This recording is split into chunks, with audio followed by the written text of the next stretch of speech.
નમસ્કાર, આપની સાથે હું છું પાયલ અને ખેડૂતોના સતત રડતા વિડીયોઝ આપવા, પોતાનો પાક બતાવીને એવું કહેવું કે જ્યારે કુદરત રૂઠે છે ત્યારે અમારું બધું ધોવાઈ જાય છે, હવે અમે આમાંથી બહાર કેમ આવીશું એ ખબર નથી. ખેડૂતો એ જે કહી રહ્યા છે એ પીડા એ આક્રંદ વિડીયોમાં આપણને દેખાય છે. થઈ શું શકે એમના માટે એ વિષય પર બહુ જ બધી ચર્ચાઓ થઈ છે. સરકાર વાયદા કરી દે છે, કૃષિ મંત્રી આવીને વાયદા કરી દે છે, પણ ખેડૂતોની પરિસ્થિતિ ખરેખર ગ્રાઉન્ડ પર બદલાય છે કે કેમ એ મોટો પ્રશ્ન છે. સ્ક્રીન પર તમને પાલભાઈ આંબલિયા દેખાતા હશે, સતત ખેડૂતો સાથે સંપર્કમાં રહેતા હોય છે, સતત એ વિષય પર વાત કરતા હોય છે. Palbhai, thank you so much અત્યારે અમારી સાથે જોડાવા બદલ. અને પહેલો સવાલ એ છે કે આટલું મોટું માવઠું આવવું, માવઠા પછી સૌરાષ્ટ્રના ખેડૂતોની જે હાલત છે એ આખી દુનિયાએ જોઈ છે. સોશિયલ મીડિયા પર આવતા એ વિડીયોઝ, એ પીડા બધાને ખબર છે, પણ એ પીડા પછી અત્યારે શું સ્થિતિ છે?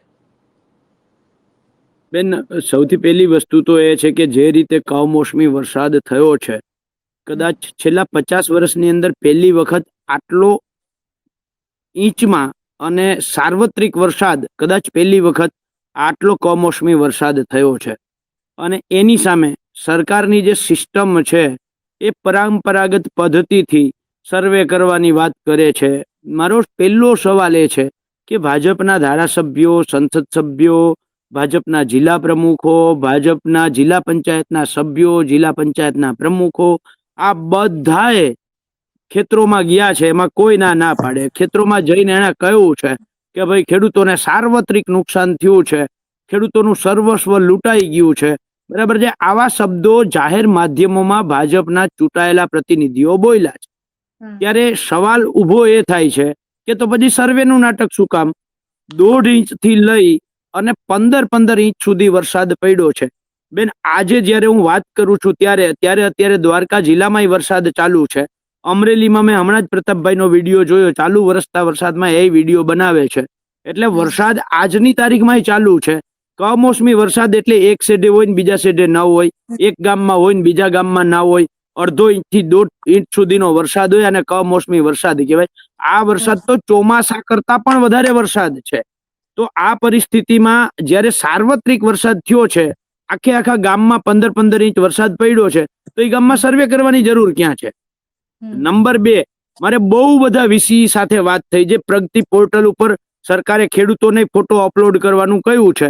હવે બેન, એમાં અક્ષાંશ રેખાંશ ઉપર જઈને જયારે ખેડૂત ઉભો રહે છે, કારણ કે અત્યારે ખેડૂતો હાઈટેક થઈ ગયા છે, એ મોબાઈલ લઈ અને પ્રગતિ પોર્ટલ ખોલી અને એની અંદર પોતાના ખેતરની નુકસાની અપલોડ કરવા માટે પ્રયત્ન કરે છે, તો એ ખેતર તો અહીંયાથી 1.5 કિલોમીટર દૂર બતાવે છે, કારણ કે જમીન માપણીની ભૂલ છે. એટલે સરકારની જમીન માપણીની જે ભૂલ છે, સરકાર એ સુધારતી નથી. એના આધારે સરકારનું પ્રગતિ પોર્ટલ ખોટું પડે છે. એના આધારે વીસી અને ખેડૂતો વચ્ચે ઝઘડા થાય છે, ગ્રામ સેવક અને ખેડૂતો વચ્ચે ઝઘડા, લેવા દેવા વગરનો સંઘર્ષ થાય છે.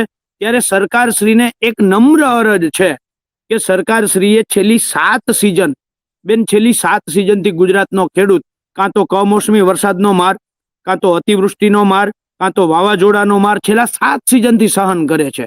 સરકાર દરેક વખતે સર્વેના નાટકો કરે છે અને 5-25 ખેડૂતોને, એના માનીતા ખેડૂતોને આપી દે છે, અથવા તો એના માનીતા જિલ્લાઓને આપે છે. બેન, સરકાર આજે હમણાં જ એક ચેનલમાં મારે વાત થતી હતી, તો સરકારના પ્રવક્તા એમ કહેતા હતા કે અમે જે ખેડૂતને નુકસાન થયું એને જ આપવા માંગીએ છીએ, બીજાને નહીં. તો ત્યારે મારે આજે ઉદાહરણ સાથે કહેવું છે કે ગયા વર્ષે અતિવૃષ્ટિ જે થઈ જુલાઈ ઓગસ્ટમાં, ત્યારે પોરબંદર જિલ્લામાં તમે સામૂહિક રીતે આખા જિલ્લાને, કોઈ ખેડૂત, પોરબંદરને આપ્યું એની યારે વાંધો નથી અમને, ભલે આપ્યું, એ આવકાર્ય છે, ખેડૂતને તો મળ્યા, પણ આખા જિલ્લાને ત્યારે કોને નુકસાન થયું કોને નથી થયું એવું તમે ધ્યાનમાં ના લીધું, કારણ કે ત્યાં મનસુખ માંડવિયાભાઈ છે અને અર્જુનભાઈ છે. એટલે ત્યાં તમારે આખા જિલ્લાને ક્યાંય કરતા ક્યાંય એક પણ ખેડૂતને કેજા વગર તમામ ખેડૂતોને તમે પાક નુકસાનીનું પેકેજ આપ્યું છે. તો જો ગયા વર્ષે તમે પોરબંદરને આપી શકતા હોવ, તો અત્યારે આખા ગુજરાતને પોરબંદરની જેમ ક્યાંય સર્વે કર્યા વગર સીધે સીધું ખેડૂતોના ખાતામાં એનું પાક ધિરાણ છે એ માફ કરવામાં આવે. જે ખેડૂતોએ પાક ધિરાણ નથી લીધું એવા ખેડૂતોને આ પાક ધિરાણની સરેરાશ કાઢી અને એ મુજબની રકમ એના ખાતામાં આપવામાં આવે. આ માગણી હું છેલ્લા 7 દિવસથી, જ્યારથી 15 ઇંચ વરસાદ વરસવાનો ચાલુ થયો ત્યારથી સતત હું આ માંગ કરું છું કે સરકાર સર્વેના નાટકો બંધ કરે અને ખેડૂતોના ખાતામાં ચાલુ વર્ષનું પાક ધિરાણ માફ કરે. અને જે ખેડૂતોને પાક ધિરાણ નથી લીધું એ ખેડૂતોને એવરેજ પાક ધિરાણની રકમ છે એ એના ખાતામાં જમા કરે. હમ હમ અને પાલભાઈ બીજો પ્રશ્ન એ છે કે સર્વે થઈ જશે, બધું જ થઈ જશે, એટલે રજીસ્ટ્રેશન થઈ ગયા, મગફળીના હાથથી એ ચાલુ થવાનું હતું ટેકાના ભાવે. પછી જે સંસ્થા જ લેવાની હતી એ સંસ્થાના ચેરમેન આવીને દિલીપ સાંઘાણી એવું કહે છે કે અમારી સાથે એવી કોઈ વાટાઘાટો થઈ નથી, અમને આ વાતની ખબર નથી. એટલે જે કમ્યુનિકેશન ગેપ આવે છે, જે વાત સરકાર વાયદા કરીને જાય છે એના પછી જે કરવાનું હોય, જે સમય આવી જાય ત્યાં સુધી એ થાય જ નહીં. આમાં ગૂંચવાય ખેડૂત છે, એટલે ખેડૂત પાસે તો હવે કોઈ આશરો જ બચ્યો નથી કે ક્યાં જાય. બેન, આ સરકારમાં કમ્યુનિકેશન ગેપનું આ એક એક્ઝામ્પલ નથી. હું તમને બીજું એક્ઝામ્પલ આપું. ગયા વર્ષની લોકસભાની અંદર એક કાયદો સરકારે પસાર કર્યો કે કેસીસી ધિરાણ જે 3 લાખ રૂપિયા છે એ 5 લાખ કરી આપશું. આ મે, જૂન, જુલાઈની અંદર જે ખેડૂતોએ પાક ધિરાણ લીધું એને કોઈને 3 લાખથી વધારે પાક ધિરાણ આપવામાં ન આવ્યું. વિસાવદર ચૂંટણી જીતવી હતી એટલે જુનાગઢની અંદર 5 લાખ ધિરાણ આપ્યું, પણ વિસાવદર હારી ગયા પછી એ ખેડૂતોને સરકારે નોટિસો ફટકારી છે કે તમારી પાસેથી 12% વ્યાજ વસૂલવામાં આવશે અથવા તો 2 લાખ રૂપિયા પાછા જમા કરી દો. એટલે લોકસભામાં સરકાર બોલી અને એનું કમ્યુનિકેશન ગેપ કેવો કે એનો ઈરાદો ગણવો, જે ગણવું હોય એ બરાબર. જે વિધાનસભાની અંદર માનનીય રાઘવજીભાઈ પટેલે એવું કહ્યું કે કોઈ ખેડૂતને નેનો યુરિયા ફરજિયાત કોઈ આપશે તો એની સામે કાયદેસરની કાર્યવાહી થશે, પણ ક્યાંય કરતા ક્યાંય એ બાબતે થયું નથી. એવી જ રીતે આ સરકાર છે ટેકાના ભાવે ખરીદી નથી કરવી, ઓછી કરવી છે. આ કેવા માટે મામાનું ઘરે જમણવાર અને મા પીરસનાર જેવું છે. બાકી વાસ્તવમાં ગુજરાતના ખેડૂતો માટે દિલ્હીમાં બેઠેલા મામા એ કંસ સમાન છે અને અહીંયા મા પૂતના સમાન છે. એટલા માટે હું કહું છું કે જે પંજાબ અને હરિયાણાની અંદર ટેકાના ભાવે તમામ ખરીદીઓ 100% થાય તો ગુજરાતના ખેડૂતોને 25% શું કામ? એટલે સરકાર ગુજરાતમાંથી એક નેતા એવો છે નહીં કે નરેન્દ્ર મોદીની આંખમાં આંખ નાખીને કહે કે ગુજરાતના ખેડૂતોની તમામ મગફળી, તમામ કપાસ, તમામ ડુંગળી, તમામ ડાંગર, તમામ સોયાબીન ખરીદવું જોઈએ પંજાબની જેમ. આવી હિંમત નથી. એટલે એ કેમ ઓછું થાય એના પ્રયત્નોમાં હતા અને આ વખતે ખેડૂતોએ રજીસ્ટ્રેશન વધારે કર્યું છે. પેલા લાભ પાંચમની વાત કરી, ખરીદી શરૂ કરવાની, પછી 1 તારીખે ખરીદી શરૂ કરવાની વાત કરી.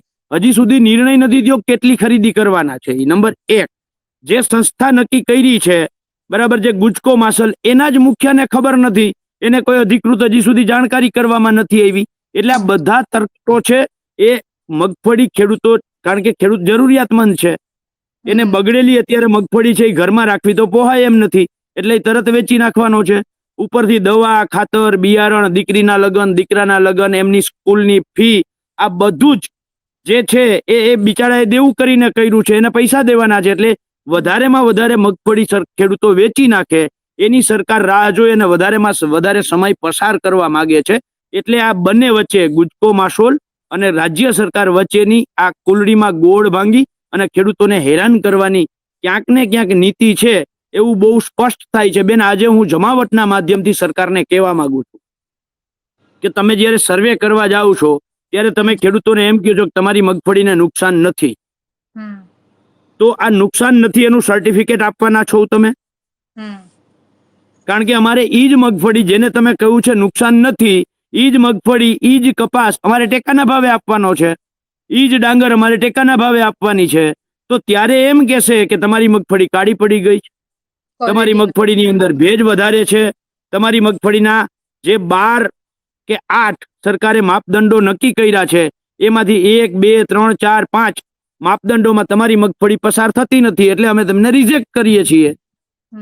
જે સરકારનો જ એક વિભાગ, સર્વે કરવા વાળો વિભાગ ખેડૂતને કહે છે, મૌખિક કહે છે, સમજો કે તમારી મગફળી છે એ ઓકે છે એટલે તમને પાક નુકસાનીનું વળતર નહીં મળે. જ્યારે ઈ જ મગફળી જે સરકારના જ એક વિભાગે સર્ટિફિકેટ આપ્યું, ઈ જ મગફળી જ્યારે ખેડૂત ટેકાના ભાવે આપવા જશે ત્યારે એમ કહેશે કે આ મગફળી છે એ મગફળી ખરાબ થઈ ગઈ છે, ગુણવત્તાયુક્ત નથી, એટલે અમે રિજેક્ટ કરીએ છીએ. જેવી રીતે ખેડૂતોએ ટેકાના ભાવે રજીસ્ટ્રેશન કરાવવા માટે એ ચણા હોય, રાયડો હોય, મગફળી હોય, સોયાબીન હોય, એનું વાવેતરનો દાખલો સરકારના એક વિભાગ, મહેસૂલ વિભાગ પાસેથી લઈ અને તલાટીનો દાખલો, લેખિતમાં દાખલો આપ્યો તો પાલભાઈ આંબલિયા, અંજરાપર ગામ, સર્વે નંબર 120, એને ખેડૂત પોતાના ખેતરમાં મગફળી વાવેલ છે એ બદલ દાખલો આપીએ છીએ. એ જ દાખલો અમે ઓનલાઈન રજીસ્ટ્રેશન કર્યું છે. એટલે આ હમ. સરકારનો એક વિભાગ થયો, જેને કહ્યું પ્રમાણપત્ર આપ્યું, પાલભાઈનો દાખલો આપ્યો કે મગફળી વાવી છે એવો, તુવેર વાવી છે એવો, ચણા વાવ્યો છે એવો. અને એ જ સરકારનો બીજો વિભાગ ગાંધીનગર બેઠા બેઠા એમ કહે છે કે તમારી અમે જે ક્રોપ ઇમેજ સિસ્ટમ લીધી છે એની અંદર ઇમેજમાં તમારો ફોટો છે એ તમારા ખેતરમાં તમે મગફળી વાવી નથી, એટલે હવે તમે પ્રૂવ કરો. બરાબર છે. એટલે સરકારની આ જે સિસ્ટમ છે ને, આ સિસ્ટમ બહુ સ્પષ્ટ છે કે ખેડૂતોને કોઈ પણ રીતે ખતમ કરી અને ખેડૂતો શહેરો તરફ વળે, ત્યાં ગલી ખાચામાં રહીએ, ટિફિન લઈને નોકરી કરતો થાય. એટલે ઉદ્યોગપતિઓ છે એમને સસ્તા મજૂરો મળે અને ખેડૂતો ખતમ થાય. એટલે વિન્ડ ફાર્મ અને સોલાર કંપનીઓ જે અદાણી અને અંબાણી જેવી રીતે અત્યારે સૌરાષ્ટ્રમાં આવી થયા છે, એ તમામ લોકોને પોતાના વિન્ડ ફાર્મ આખા ઊભા થાય, સોલાર ફાર્મ ઊભા થાય અને ખેડૂતો ખતમ થઈ જાય. આ નીતિ માટે થઈ અને ખેડૂતને હેરાન કરવાની આ પદ્ધતિ છે. મારે જમાવટના માધ્યમથી સરકારને ચેલેન્જ સાથે કહેવું છે કે જો તમારામાં 1% દયા રહેમ હોય ખેડૂતો માટે, તો ખેડૂતોને જે છેલ્લી 7 સિઝનમાં માર પડ્યો છે એ માર સામે ખેડૂતોનું પાક ધિરાણ સંપૂર્ણપણે માફ કરો. ઘાસચારો વૈધો નથી એટલે તાત્કાલિક ઘાસચારા વિતરણ કેન્દ્રો ઊભા કરો. આવતા વર્ષે ખેડૂતોને માર ન પડે આવો કુદરતી, એના માટે જે તમે પ્રધાનમંત્રી પાક વીમા યોજના બંધ કરી દીધી છે, આ પાક વીમા યોજના તાત્કાલિક ધોરણે તમે ચાલુ કરો અને ટેકાના ભાવે મગફળી, કપાસ, સોયાબીન, ડુંગળી તમામ ખેત પેદાશો ખરીદવાના નાટકો કરવાના બદલે કેન્દ્ર સરકારની અશોક ગુલાટી કમિટીએ જે અહેવાલ આપ્યો છે, આ અહેવાલ મુજબ ખેડૂતોના ખાતામાં સીધા 1,50,000 રૂપિયા જમા કરો.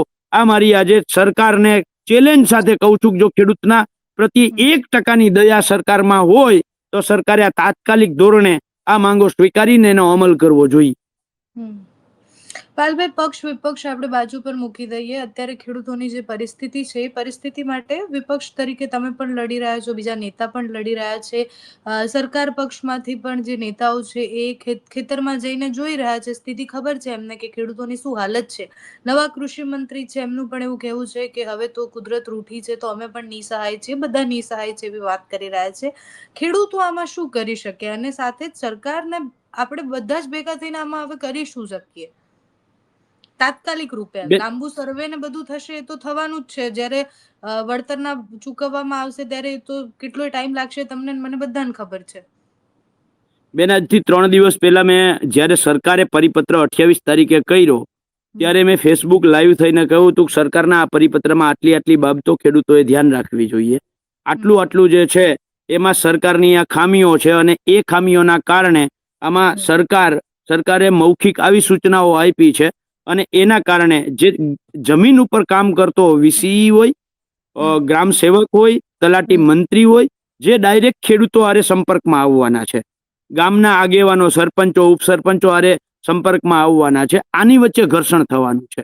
ગાંધીનગર બેઠા સરકાર, એટલે આપણે ઘર્ષણ કર્યા વગર આનો રસ્તો એ નીકળે કે દરેક ગામની અંદર બેન ગ્રામ પંચાયત પાસે અસીમિત સત્તાઓ છે.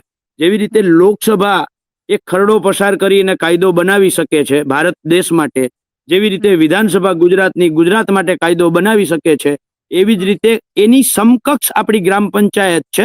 પણ ક્યાંક ને ક્યાંક ધીરે આ સરકારે એ ગ્રામ પંચાયતની સત્તાને ખતમ કરી છે. પણ તેમ છતાંય આજની તારીખમાં દરેક સરપંચ પાસે એક ખાસ ગ્રામસભા બોલાવવાની સત્તા છે. આ ખાસ ગ્રામસભા બોલાવી અને એમાં ગ્રામસભામાં ઠરાવ પસાર કરે.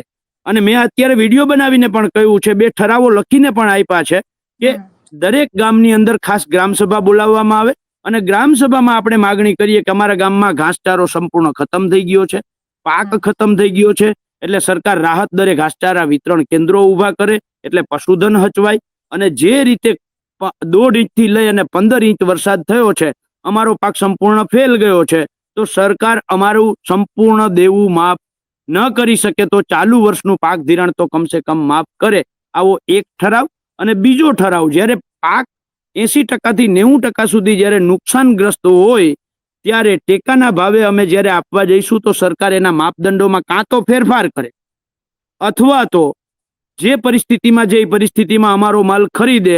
નહીતર કેન્દ્ર સરકારે જે અશોક ગુલાટી કમિટી નિમણૂક કરી અને એ અશોક ગુલાટીની ભલામણ મુજબ તેલંગાણા અને કર્ણાટક રાજ્ય જેવી રીતે ખેડૂતોના ખાતામાં સીધા જમા કરે છે, એવી જ રીતે 1,50,000 સરકાર ખેડૂતોના ખાતામાં જમા કરે. બરાબર છે. આ ખૂબ જરૂરી છે અને સરકાર જો દિલથી ઈચ્છતી હોય તો આ ખરેખર કરવું પણ જોઈએ બેન. થેન્ક યુ સો મચ પાયલભાઈ, તમે અમારી સાથે જોડાયા એ બદલ. અને આપણે આખી ચર્ચા કરીએ, ચર્ચાનો ઉદ્દેશ્ય જે હતો કે ખેડૂતોને અત્યારની પરિસ્થિતિમાંથી શું કરવાનું, સાથે જ સરકાર બધું જ બાજુ પર મૂકી અને માત્ર ખેડૂતો વિશે વિચારે. ખરેખર જો ખેડૂતોને એમાંથી બહાર કાઢવા ખૂબ જરૂરી છે. ખેડૂતો જો આવી રીતના 7-7 વાર એમના પાક ખરાબ થઈ જાય અને છતાં પણ રોજ ઊભા થઈને ખેતી કરે છે, એટલે આપણી થાળી સુધી એ ધન પહોંચે છે, અનાજ પહોંચે છે, અને એ ધાન પહોંચે એના પછી આપણને એની વેલ્યુ ખબર પડે છે કે એ ખેડૂત કેટલી મહેનત કરે છે. આટલું નુકસાન થયા પછી પણ કાલે ખેડૂત એ આશા સાથે ઊભો થશે કે આ વખતે નહીં તો બીજી વખતે, પણ એ આશા સાથે ઊભું થવા માટે પણ એને સહાયની જરૂર છે, એને સહારાની જરૂર છે. જો સરકાર એક હાથ લાંબો કરે, આપણે બધા જ ભેગા થઈને એક હાથ લાંબો કરીએ તો એમના માટે ખૂબ બધું કરી શકીએ છીએ. Thank you so much.